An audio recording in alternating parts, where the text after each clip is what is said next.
आज हम लोग आईबीपीएस आरआरबी 10th जो रिक्रूटमेंट अनाउंसमेंट किया है वैकेंसीज, उसके बारे में बृहद चर्चा करने जा रहे हैं। आइए स्टेप बाय स्टेप कुछ हम देखते हैं। इसमें आज मिलवाएंगे आरआरबी पीओ में फाइनली सिलेक्टेड शेखर अग्रवाल से भी, और एसबीआई पीओ में 2021 में जो अनाउंस हुआ है उसका पारुल का भी मैं आपसे मिलवाता हूं उनसे, जिससे कि मोटिवेशन भी आपको होगा। उसके बाद डिटेल्स में बतलाऊंगा मैं आपको।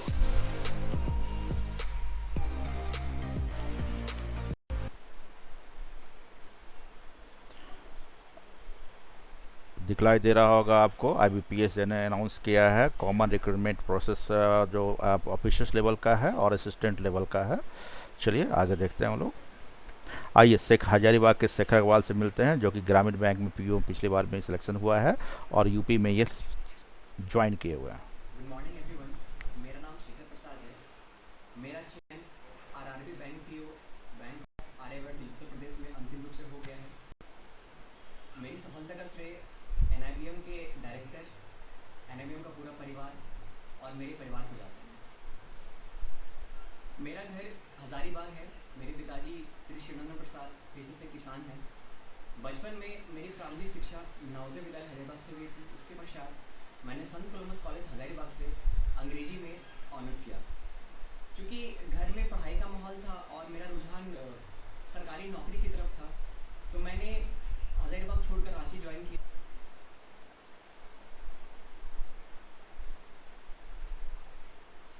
मेरा नाम पारुल अग्रवाल है। मेरा सिलेक्शन एसबीआई के लिए 2020 में हुआ है एंड मैंने एनआईबीएम ज्वाइन किया था 2019 में क्लासेस किए थे। एंड इस साल मैं रातों रोड रहने वाली हूँ रांची में भी। एक साल मैंने कोचिंग की एनआईबीएम में एंड सब टीचर्स के सपोर्ट से मेरा सिलेक्शन हो गया इस बार। तो थैंक यू एनआईबीएम एंड सारे टीचर्स को कि उन्होंने बहुत सपोर्ट किया मेरा, ताकि मेरा सिलेक्शन इस बार फर्स्ट अटेम्प्ट में हो जाए। एंड बाकी जो भी एस्पिरेंट्स हैं उनको भी मेरा यही मैसेज है कि आप मेहनत करते रहिए, चाहे जो भी हो आपका सिलेक्शन होगा। एनआईबीएम में आप सारे टीचर्स के साथ सपोर्ट लीजिए, जिनसे जो क्वेश्चन है आप करिए। यहाँ जो भी आप जितने टाइम आप लेना चाहते हैं बिल्कुल आप मन से पढ़ाई करिए। सबका आपका all the best sir. Thank you. चलिए कैसा रहा आप लोग का ये पारुल का स्पीच सुन के मोटिवेट हुए होंगे, ठीक है। और शेखर अग्रवाल से का भी देखा, हजारीबाग के रहने वाले हैं। क्या हजारीबाग वाले हैं यहाँ पे? आकांक्षा शेखर अग्रवाल को पहचानती है? उन्होंने एड्रेस बताया। Yes sir. ठीक है, चलिए बहुत अच्छी बात है। आप लोग को भी पारुल जैसे नो सर। हाँ कोई बात नहीं। पारुल जैसे आप लोग को मुस्कुराना है, रिजल्ट देने हैं। ओके। निश्चित रूप से एनआईबीएम जो सब्सक्राइब नहीं किया निश्चित सब्सक्राइब कर लेना, ठीक है। आइए देखते हैं हम लोग आईबीपीएस का, जो आप देख रहे होगे यहाँ पर कि आरआरबी 10th का वैकेंसी अनाउंस किया गया है, ठीक है। और इस पर डिटेल्स हम लोग चर्चा करने जा रहे हैं कि कब कैसे कैसे इसमें सारे प्रोसेस हैं, ठीक है। Okay.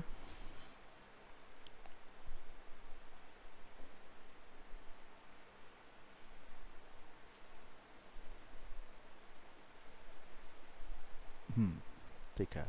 Online next common exam 10th हमने बताया है, ऑनलाइन का ये शुरू, ऑनलाइन एग्जामिनेशन होंगे सारे, ठीक है ना। अब इसमें आपको देखना है, ये देखिए कि सबसे मेन बात ये है कि बहुत सारे स्टूडेंट को हो सकता है पता नहीं हो या पता हो भी, तो कब से स्टार्ट हो रहा है तो या देखो ऑनलाइन ऑनलाइन रजिस्ट्रेशन इसका कब से स्टार्ट हो रहा है, 8 जून से हो रहा है, ठीक है।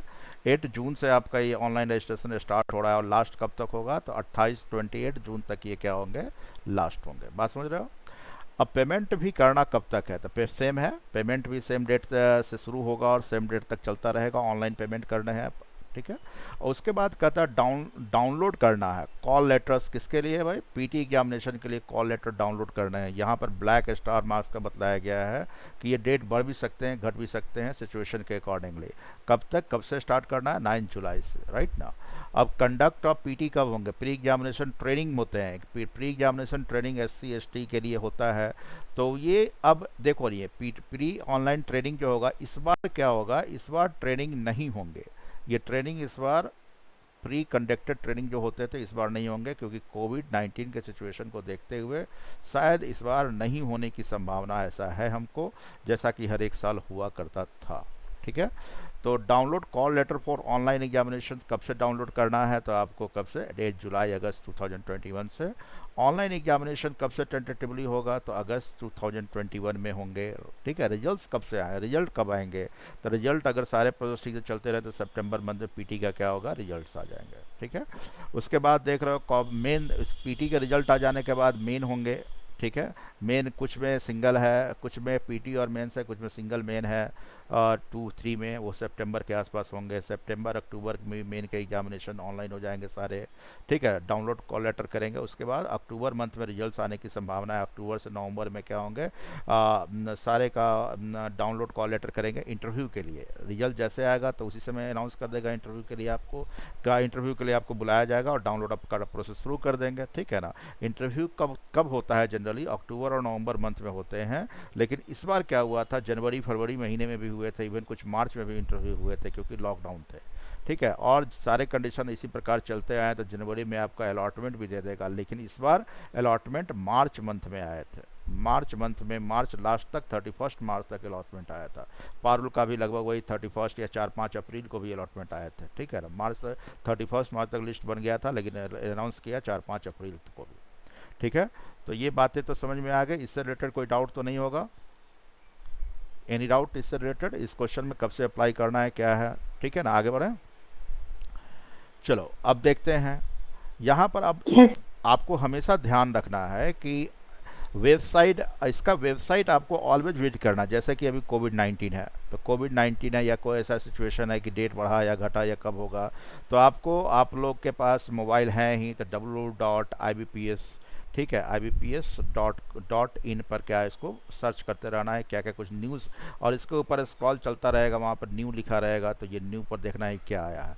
अदरवाइज आप सारा एसएससी, सारा वैकेंसी एक ही साथ देखना हो, एसएससी का, रेलवे का हो गया, जेपीएससी का हो गया, और एसबीआई का हो गया, आपका आईबीपीएस का कोई भी चीज़ का हो गया नोटिफिकेशन, उसके लिए क्या करना है, आपको अगर डायरेक्ट जाना है तो आप अपने वेबसाइट पर चले जाइए, www.nibm या NIBM रांची सर्च करोगे तो आपको मिल जाएगा, और उस पर NIBM रांची पर वेबसाइट पर जाके देखना, वहाँ पर लेटेस्ट वैकेंसी आपको आते रहते हैं, लेटेस्ट वैकेंसी, उस पर क्लिक कर लेना, जो जो चाहिए उसको चेक कर लेना, क्या क्या वैकेंसी आए हैं वो मिल जाएंगे आपको, ठीक है। अब देखो ना, बात यहाँ पर होती है कि ये कुछ स्टूडेंट पूछते हैं कि सर वैकेंसीज हम कैंडिडेट को अप्लाई कैसे, सेपरेट, यहाँ देखो, यहाँ क्लियर है, डिफरेंट कलर में दिया गया है, सेपरेट अप्लाई करना है। सेपरेट आप अप्लाई कर सकते हैं। यहाँ पर देख रहा है कि 2 प्रकार का है, स्केल 1, स्केल 2, स्केल 3। ये तो ऑफिसर लेवल का हो गया, उसमें से कोई एक करोगे, ठीक है ना। अब candidate can apply for the post of officer assistant and can also apply for the post of officer. However candidate can apply only 1 post in officer, लेकिन ऑफिसर लेवल में केवल एक ही कर सकते हैं। ऐसा नहीं कि स्केल 1 का भी करेंगे, स्केल 2 का भी कर देंगे, स्केल 3 का भी कर देंगे। तो यानी कि कोई भी जनरल कैंडिडेट क्या करेंगे कि मल्टीपर्पज़ के लिए भी अप्लाई कर सकते हैं और ऑफिसर्स के लिए भी अप्लाई कर सकते हैं, लेकिन ऑफिसर्स में कोई एक ही स्केल का कर सकते हैं। बात समझ रहे हो ना। और दोनों के लिए सेपरेट पेमेंट भी करने होंगे पोस्ट के लिए। क्लियर है ये? एक क्वेश्चन स्टूडेंट ने पूछा था, उसका ये क्लियर हो गया, ठीक है। आइए देखते हैं, अब आगे हम लोग देख रहे हैं कि इसमें अब सिटीजन्स कहाँ का होना चाहिए। तो हो सकता है ये वीडियो सिर्फ इंडिया के लोग नहीं देख रहे होंगे, अदर कंट्रीज़ के भी स्टूडेंट देख रहे होंगे।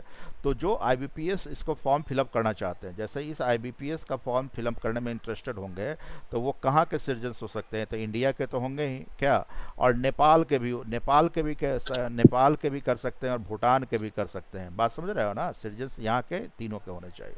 और रिफ्यूजी, तिब्बती refugee who can over to Indian before 31 1962 के पहले, जनवरी के पहले जो रिफ्यूजी आए थे इंडिया तिब्बत से, वो भी अप्लाई कर सकते हैं। और भी इंडियन ओरिजिन जो कि माइग्रेट किए हैं पाकिस्तान से, बर्मा से, श्रीलंका से, ईस्ट अफ्रीका से, ये भी अप्लाई कर सकते हैं। बात समझ रहे हो, ठीक है। ये सारी बातें हैं। चलिए आगे देखते हैं और क्या बातें हम लोग को जानने की आवश्यकता है। एज क्या होना चाहिए? पहली बात होती है कि बहुत सारे स्टूडेंट यहाँ तैयारी कर रहे हैं जो कि अंडर एज होंगे, 20 ईयर के होंगे, 19 ईयर के, 18 ईयर के होंगे, 20 और कुछ 22, 23। तो एज ऑफिसर्स स्केल 3rd के लिए, सीनियर मैनेजर होता है जैसे 3rd का है, तो उसमें 21 से ज़्यादा होना चाहिए। लेकिन सीनियर मैनेजर है, जनरल स्टूडेंट ये नहीं भर सकते हो जो जनरल ग्रेजुएट हैं, तो ये हो सकते हैं, ठीक है। टू के लिए एबव 21 हो सकते हैं, 32 हो सकते हैं, लेकिन आप जैसे स्टूडेंट देख रहे होगे असिस्टेंट मैनेजर के लिए तो एबव 18, 18 से लेकर 30 के बीच में। ये अधिकतर स्टूडेंट जो मेरी बात को सुन रहे हैं वो इसके लिए है, यानी कि जिनका डेट ऑफ जन्म हुआ हो 3 जून 1991 के बाद और इस ये और 2003 के बीच में हुआ है, वो स्टूडेंट अप्लाई कर सकते हैं। कब? 3 जून और 1991 के बाद और 31 मई 2003 के बीच में हुआ हो, वो सारे स्टूडेंट क्या कर सकते हैं? अप्लाई कर सकते हैं। क्या इस बीच में इस बीच में सबका एज है? किनका इनका एज है इस बीच में? बताओगे? नाम बताओ, कौन कौन एप्लीकेबल है सर, इस एज? आकांक्षा above 21। अच्छा, एबव 21, यानी 91 के बाद डेट ऑफ बर्थ है, राइट ना? चलिए, बहुत अच्छी बात है, और भी बहुत सारे स्टूडेंट होंगे। और मल्टीपर्पज़ ये आप देख रहे होंगे कि इसके लिए असिस्टेंट के लिए क्या 18 से 28 के बीच में है। तो जिसका डेट ऑफ बर्थ कब हो, यहाँ पर थोड़ा सा मल्टीपर्पज़ के लिए दिया गया है, मल्टीपर्पज़ के लिए है आपका 18 टू 28 के बीच में है, ठीक है। वहाँ 18 टू 30 था, इसके लिए क्या थे? ऑफिसर्स के लिए क्या थे? 18 टू 30, राइट ना? तो इस एज ग्रुप में 18 प्लस तो सब होंगे यहाँ पर बैठे हुए, ठीक है। चलिए आगे बढ़ते हैं हम लोग, ठीक है। यहाँ हम देख रहे हैं कि ये अभी जस्ट हमने बताया। अब देखो ना, अब यहाँ पर हम लोग देखते हैं एजुकेशन क्वालिफिकेशन, जैसा कि बतलाया ऑफिसर्स में बैचलर डिग्री होना चाहिए किसी भी यूनिवर्सिटी जो रिकोगनाइज हो। देखो यूनिवर्सिटी की बात करते हैं, रिकोगनाइज यूनिवर्सिटी में जहाँ पर जो स्टूडेंट पढ़े हो 10+2+3 ईयर्स का पैटर्न पर पढ़े हैं, वो इसे अप्लाई कर सकते हैं। रिकोगनाइज यूनिवर्सिटी से होने चाहिए स्केल के लिए, स्केल 1 ऑफिसर मल्टीपर्पज़ के लिए, दोनों के लिए। तो आप सब स्टूडेंट इसके एप्लीकेबल हैं। आप लोग जो स्टूडेंट यहाँ पर मेरी बात को ज़्यादातर सुन रहे हैं वो इस 2 पोस्ट के लिए हैं। लेकिन आप देखते हैं कि आगे भी देख रहे हैं हम लोग, जैसे कि यहाँ देख रहे हो कि अभी कुछ स्टूडेंट पूछे थे कि ऑफिसर्स पीओ ऑफिसर्स स्केल 1 को क्या बोला जाता है, तो जनरल मैनेजर के पोस्ट को बोलते हैं। और जनरल पीओ सुनते होगे, वो पीओ सुनते होगे, वो क्या है? ये पीओ सुनते होगे, असिस्टेंट मैनेजर हो गया। और पीओ जो लैंग्वेज यूज़ करते हैं तो ये इसके लिए करते हैं। और क्लरिकल की बात करते हैं तो ये क्लरिकल जनरल लैंग्वेज बोले जाते हैं, तो ये हो गया मल्टीपर्पज़ हो गया, राइट ना? अब देखते हो यहाँ पर कि हाँ, अब ऑफिसर स्केल 2, तो इसमें एक्सपीरियंस होना, 2 ईयर एक्सपीरियंस होना चाहिए बैंकिंग फाइनेंशियल के लिए, 1 ईयर एक्सपीरियंस होना चाहिए रिलेवेंट बैंक के लिए, फील्ड के लिए, जिस फील्ड में आपका हो रहा है उसके लिए है। चार्टर्ड अकाउंटेंट का है तो 1 ईयर चार्टर्ड अकाउंटेंट का होना चाहिए, एज एक्सपीरियंस होना चाहिए। अलग अलग स्पेशलिस्ट, इसको एसओ बोलते हैं, स्पेशलिस्ट ऑफिसर्स बोलते हैं। स्पेशलिस्ट ऑफिसर्स का वैकेंसी होता है, ये अलग से ही वैकेंसी निकालेंगे। आरआरबी जो निकालेगा ना, ये सीआरपी देख रहे हो, आरआरबी वैकेंसी निकालेगा, एसओ का अलग से वैकेंसी फिर निकालेगा ये, ठीक है। बाद इसमें भी दिया हुआ है, ठीक है। लगभग 11,000 प्लस वैकेंसीज है इसमें, 11,000 प्लस वैकेंसीज है, 11,000 प्लस वैकेंसीज है इसमें इस बार सीआरआरबी में, ठीक है। तो वैकेंसीज की संख्या कम नहीं है, इस बात पर ध्यान देने की है, ठीक है। अब आगे बढ़ते हैं हम लोग। और इसी प्रकार थर्ड का लिए 5 ईयर एक्सपीरियंस होने चाहिए ऑफिसर्स बैंक फाइनेंशियल इंस्टीट्यूशन में, ठीक है ना? ठीक है, आगे देखो। तो आप शेड्यूल्स, अब देखो ना, एज क्या, एज जैसा कि आप लोगों को बताया है, लेकिन कुछ SC ST स्टूडेंट भी मेरे पास है, यहाँ पर मेरी आवाज़ को सुन रहे होंगे। तो SC या ST स्टूडेंट के लिए क्या है? तो 5 ईयर रिलैक्सेशन है। अगर 18 टू 30 था, 18 टू 28 है या 30 है, तो जो भी आप है इसमें प्लस आपका 5 ईयर हो जाएगा SC ST स्टूडेंट के लिए, ठीक है।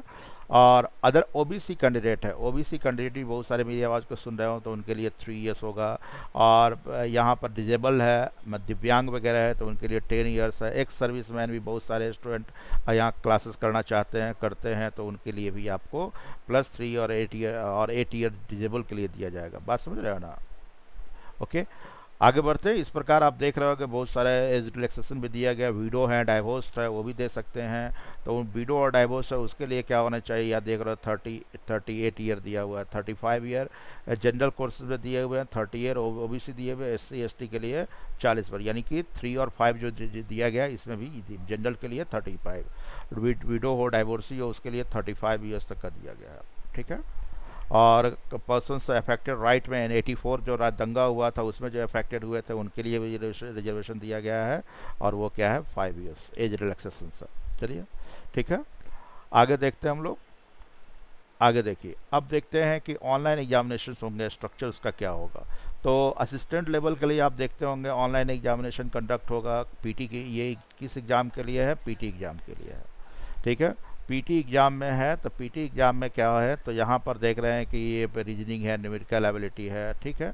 अब रीजनिंग और न्यूमेरिकल एबिलिटी दो ही चीज़ का लिया जा रहा है, ठीक है। मेन है मैथ्स एंड रीजनिंग, ठीक है।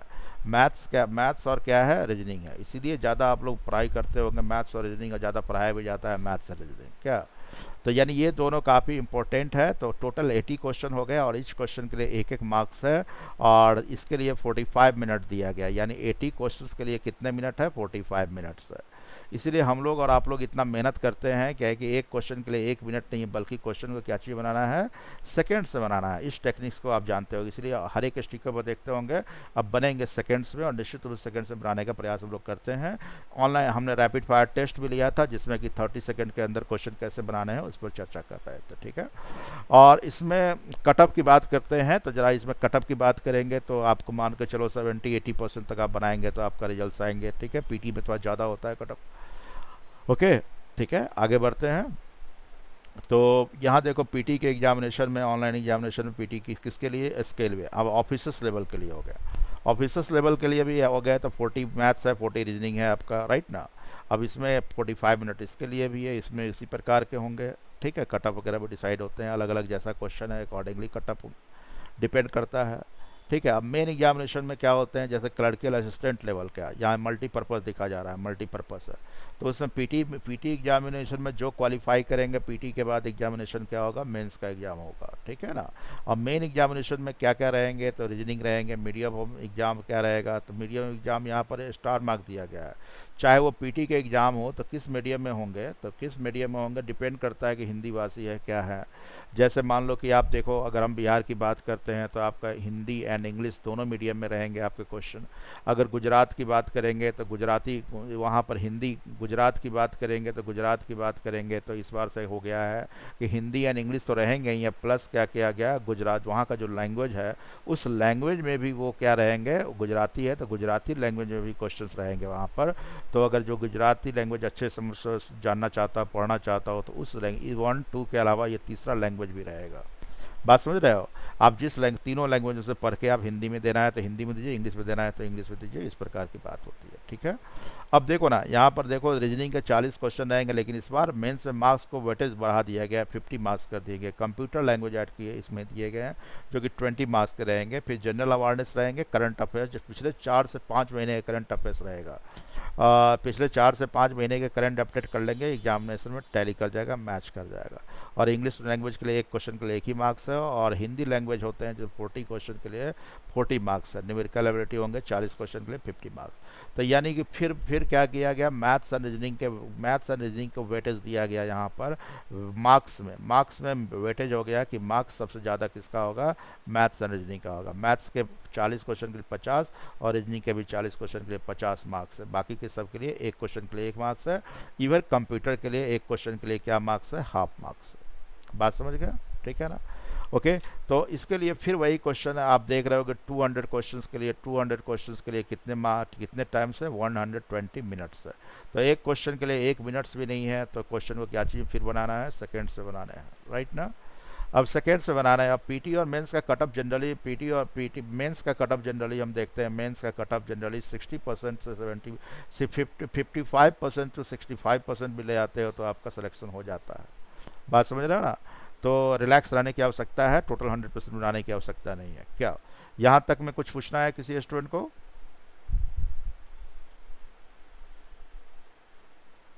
किन्हीं को पूछना है?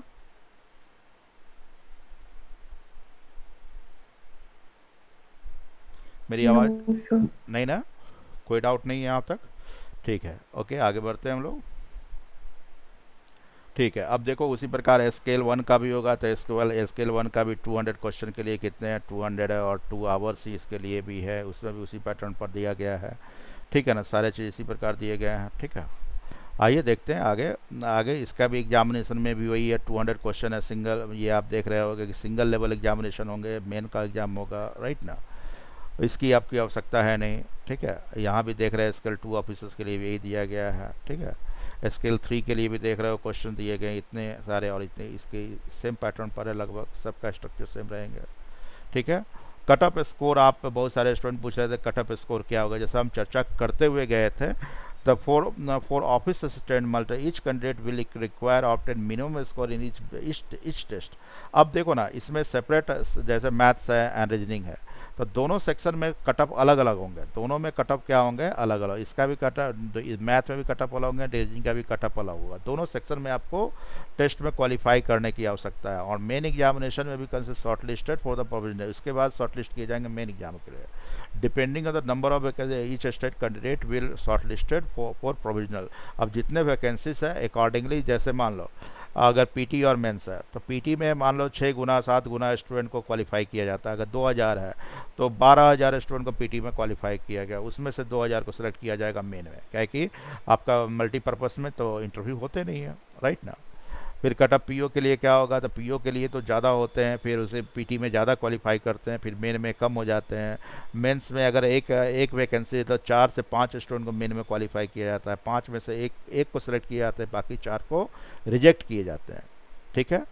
अब प्री एग्जामिनेशन ट्रेनिंग, जैसा हमने पहले बताया, नोट कर लो, प्री ये कह रहा है कि प्री एग्जामिनेशन ट्रेनिंग जो अरेंज किए जाते हैं आरआरबीएस के लिए, हर एक एग्जाम के लिए होते हैं, ड्यू टू कोविड-19 pandemic for the safety candidate PT during period not be held.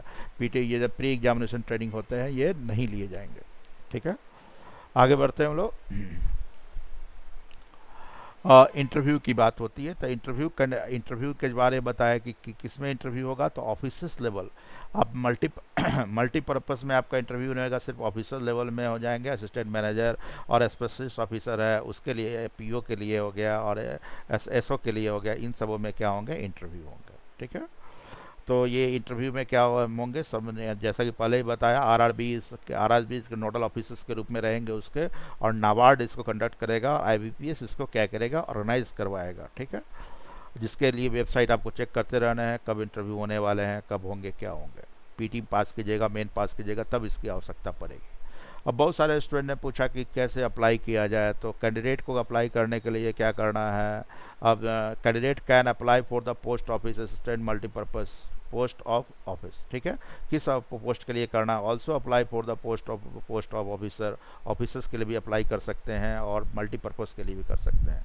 Candidate का apply for only 1 post in officer, officer में केवल एक ही पोस्ट का करना है, या तो स्केल 1 या 2 या 3। अब देखो ना, क्लियर लिखा हुआ है, candidate have to apply separate and pay fee, separate pay fee भी करना है, intimation charges separately each post, दोनों पोस्ट के लिए अलग अलग फी आपको पेमेंट करना है। Candidate can apply online only, केवल ऑनलाइन आपको अप्लाई करना है, ऑफलाइन एप्लीकेशन नहीं है। No other mode of application will be accepted, ठीक है। जैसा कि आप जानते हैं, प्री रिक्विजिट अप्लाइंग ऑनलाइन कैसे करेंगे। Before applying online candidate should scan their passport size photo, उसके पासपोर्ट साइज फ़ोटो को क्या करना है, स्कैन। पासपोर्ट साइज फ़ोटो का साइज क्या होना चाहिए, 4.5 इंटू 3.5 सेंटीमीटर होना चाहिए, जिसमें सिग्नेचर भी होंगे, ठीक है। अब आगे देखते हैं कि आगे क्या कर रहा है, ठीक है। Left thumb impression, if a candidate is not having left thumb impression भी करना है अच्छे से, तो वैसे कंडीशन में जिसका लेफ्ट नहीं हो, तो ये सब बात है, तो देख लेना डिटेल्स इसमें, ठीक है ना।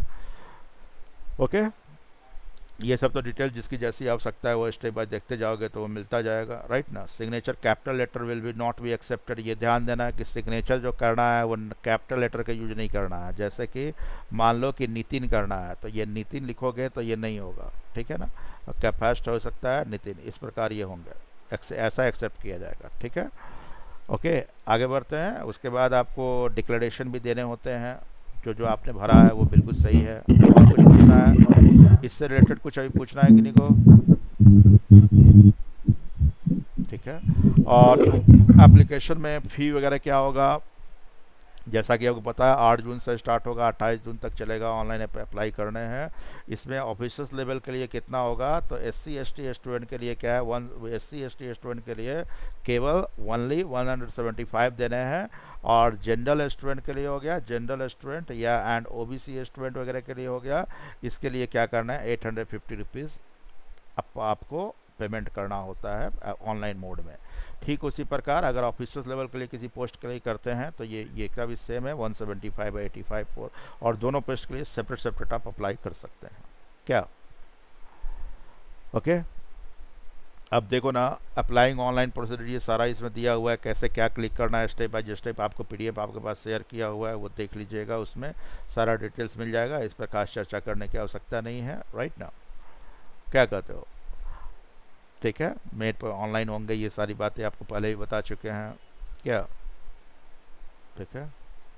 आर नॉट अलाउड, क्या क्या अलाउड नहीं है, ये बात भी ध्यान देना, एग्जाम देने जाना उस समय, ठीक है, उस समय फिर चर्चा करेंगे ही आपके लिए साथ हम। Are not allowed any stationery item inside the examination centre, examination centre कोई भी स्टेशनरी आइटम नहीं ले जाना है, ठीक है। टेक्सचुअल मटेरियल जैसे प्रिंटेड और written basis on papers, right ना, ये सब क्या करना है आपको, नहीं ले जाना है। बात समझ रहे हो? ठीक है, क्या कहते हो?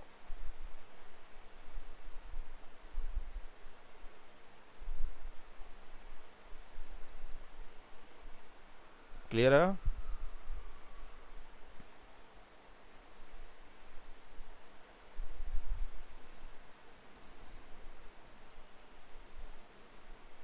कोई डाउट यहाँ तक में? ठीक है, तो ये हम बता रहे हैं कि नहीं ले जा सकते हैं, क्या क्या नहीं, पेंसिल बॉक्स भी नहीं ले जाना है, प्लास्टिक पॉच भी नहीं जाना है, कुछ भी नहीं, रिटर्न पैड, पेन ड्राइव, कुछ भी, आप माइक्रोफोन, पेजर, हेल्थ बैंड, कोई भी चीज़ नहीं ले जाएंगे, ठीक है। नहीं तो इस पर आपको, या इवन देखो अदर लाइक गूगल्स, गूगल्स भी नहीं ले जाना है, hand bags, hair pin, hair band, belt भी पहन के नहीं जाना है, कैप भी पहन के नहीं जाना है, ये सारे प्रोहिबिटेड चीज़ है आपको, ठीक है। बात समझ रहे हो? ओके।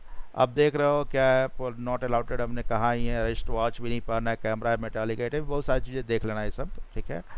अब आगे देखते हैं, कॉल लेटर्स आएंगे आपको, centre, venue, address, date, time, examination, आपको कॉमन इंटरव्यू के लिए भी दिया जाएगा, सारे के लिए लेटर पर सब पे प्रिंटेड रहेंगे।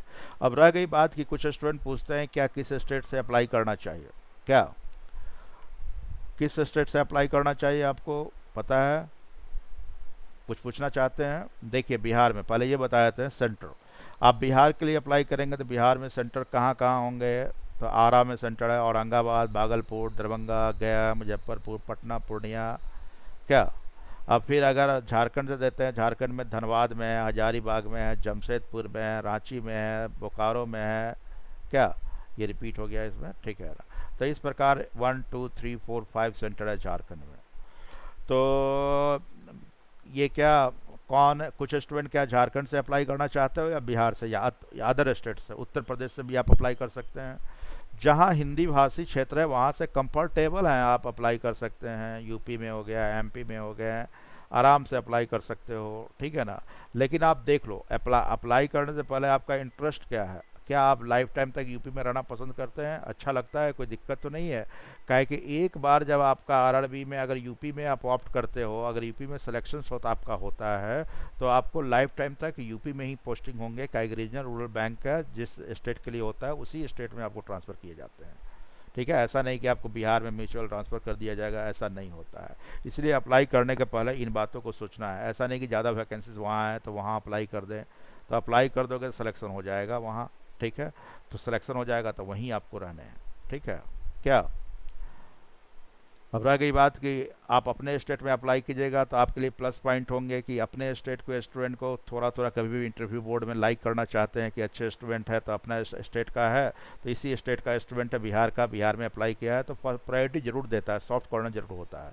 लेकिन ऐसा नहीं है कि अभी देखा आपने शेखर अग्रवाल को कि यूपी में, वो यूपी में भी ज्वाइन किए हैं बिहार झारखंड के स्टूडेंट, तो ऐसा बहस नहीं होता है, अगर रिजर्व कर रहा है तो उसको अदर स्टेट में भी उसका सिलेक्शन हो सकता है, अप्लाई कर सकता है अदर स्टेट में भी, अदर स्टेट में उनका सिलेक्शन भी हो सकता है, ठीक है। बट वो डिजर्व करने की आवश्यकता होनी चाहिए। लेकिन पहली बात, आपको अपना इंटरेस्ट देखना है कि आप उस स्टेट के लिए अप्लाई कर रहे हैं जिस स्टेट में आप रहना पसंद करते हैं। ऐसा नहीं कि सिलेक्शन हो जाने के बाद भी बीच में आपको इंटरेस्ट नहीं लगे, क्या। इससे रिलेटेड कुछ कुछ और पूछना है आपको? तो वैकेंसीज कहाँ है, कैसा है, ऐसा नहीं केरला में अप्लाई कर दे, वैकेंसी ज़्यादा है, कट ऑफ कम आते हैं वहाँ पर, तो वहाँ भी सिलेक्शन हो जाएगा, लेकिन फिर बाद में आपको प्रॉब्लम होगा, तो इससे कोई अच्छी बात तो है नहीं, ठीक है ना। तो जिस स्टेट में नियरेस्ट एडजस्टेंट स्टेट में सुटेबिलिटी है वहाँ आप अप्लाई कीजिए, ठीक है। एनी मोर क्वेश्चन, कुछ क्वेश्चन है आपको, कुछ पूछना चाहते हो बच्चे? डियर स्टूडेंट, कुछ क्वेश्चन है तो बताइए। Yes sir. पूछिए। सर उसमें जैसे आप अभी आप स्लाइड शो दिखा रहे थे तो उसमें ये दिखा रहा था कि preferences will given to agriculture and horticulture वगैरह सब, जो ऑफिसर स्केल 1 वाला था सर, वो हाँ, प्रेफरेंस कैसे देगा? देखिए उसमें प्रेफरेंस देगा, जैसे कि आप लोग चार्टर्ड अकाउंटेंट है, ठीक है ना, तो उसका अब जितना वैकेंसीज है, जिसका जितना वैकेंसी जिस फील्ड में है, अगर एग्रीकल्चर वाले स्टूडेंट वहाँ पर अप्लाई किए हैं तो आरआरबी में एग्रीकल्चर के लिए भी अलग से होता है कि एओ एग्रीकल्चर ऑफिसर्स होता है। पहले वैकेंसीज निकलता था एग्रीकल्चर ऑफिसर करके पोस्ट निकलता था, ठीक है, और अभी भी निकलता है। तो उसमें एग्रीकल्चर फील्ड का जो बैकग्राउंड का स्टूडेंट है तो इंटरव्यू बोर्ड में स्पेशल ऑफिसर्स के लिए वो जाते हैं, तो उसमें एग्रीकल्चर से क्वेश्चन पूछे जाते हैं इंटरव्यू बोर्ड में कि क्योंकि एग्रीकल्चर पोस्ट उसका अलग अलग स्टेट में, अलग अलग डिस्ट्रिक्ट में उतने पोस्ट है, तो एग्रीकल्चर वाले को प्रेफरेंस दिया जाता है, पोस्ट के अकॉर्डिंगली दिया जाता है। ठीक है, बात समझ रहे हैं? प्रॉपर सर स्पेशलिस्ट ऑफिसर का नहीं सर, ऑफिसर स्केल 1 का पूछ रहे हैं सर। उसमें नीचे तो में आप उस जब स्लाइड शो दिखाए थे तो हाँ, पीपीटी दिखाए थे, उसमें था देखिए, हाँ, तो उसमें ऑफिसर्स स्केल एम है ना, जिसमें कि एजी किया हुआ अगर उसमें सेलेक्ट होता है स्टूडेंट, ठीक है ना, उस स्कोर कार्ड में आ जाता है, वो जाता है कि इंटरव्यू देने उसके लिए जाता है, तो उसमें भी एग्रीकल्चर बैकग्राउंड का स्टूडेंट है तो प्रेफरेंस दिया जाता है कि एग्रीकल्चर ऑफिसर्स के लायक के स्टूडेंट है तो एग्रीकल्चर का क्वेश्चन से पूछा जाता है। बात समझ रहे हैं ना? Okay sir. और अलग से ये वैकेंसी अगर सिर्फ वो स्केल अगर ऑफिसर्स के लिए यानी कि पीओ के लिए, मैनेजर के लिए नहीं अप्लाई करते हुए सिर्फ वही अप्लाई किया है तो वो तो एसओ के लिए चला गया, राइट ना? Yes sir.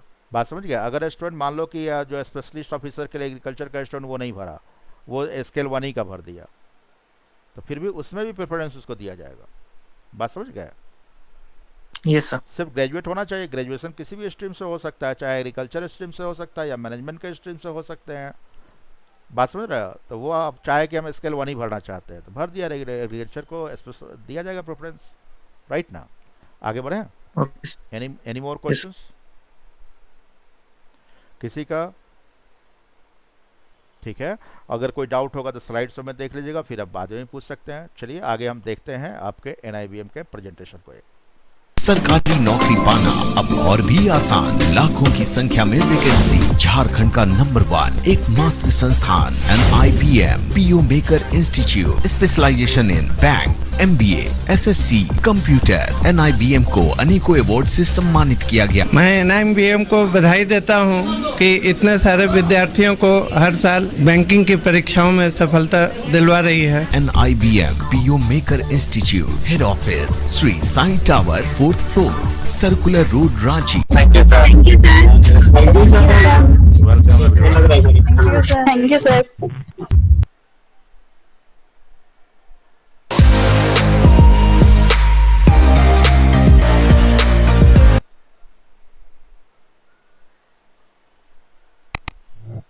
निश्चित रूप से सब्सक्राइब करना।